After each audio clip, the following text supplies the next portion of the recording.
Viewers, আজকে আমরা 30 feet by 40 fit একটি ফ্লোর প্ল্যান দেখবো। এটার জন্য অনেকে কমেন্টস করেছেন এবং এটি করতে টোটাল কত টাকা খরচ হবে ভিডিও শেষে বলে দিব। আপনারাও যদি চান আপনার জন্য এরকম একটি ভিডিও করে নিয়ে আসি, তাহলে কমেন্টস বক্সে আপনার জমির পরিমাণটি লিখুন, পরবর্তী ভিডিও আপনার জন্য করে নিয়ে আসবো। তো চলুন ভিডিওটি শুরু করি। এটা হচ্ছে যে 1200 স্কয়ার ফিট ও টোটাল 30 ফিট বাই 40 ফিট।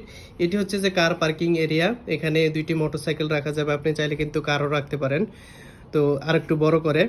আর এটা হচ্ছে যে গেস্ট বেডরুম, এখানে অ্যাটাচ টয়লেট রয়েছে। তো এটা হচ্ছে যে মোটামুটি পাবলিক জোন। আর এটা হচ্ছে যে প্রাইভেট জোন। এখানে এই ফ্যামিলি লিভিং স্পেসটা রয়েছে, এখানে হচ্ছে যে ডাইনিং স্পেসটা রয়েছে এবং এখানে রয়েছে কিচেনটা। এপাশে একটি বেডরুম, এপাশে একটি বেডরুম এবং একটি কমন টয়লেট রয়েছে। ওভারঅল এখানে 3টি বেডরুম, ড্রয়িং, ডাইনিং, কিচেন এবং কার পার্কিং এই 1200 স্কয়ার ফিটের মধ্যে পেয়ে যাচ্ছেন। এটি বর্তমান বাজার দর হিসাবে আপনি যদি এই দোতলা ফাউন্ডেশন দিয়ে একতলা কমপ্লিট করতে যান, তাহলে খরচ হতে পারে 27 থেকে 28 লক্ষ টাকা। ধন্যবাদ সবাইকে, ভিডিওটি শেয়ার করে দিবেন। আল্লাহ হাফেজ।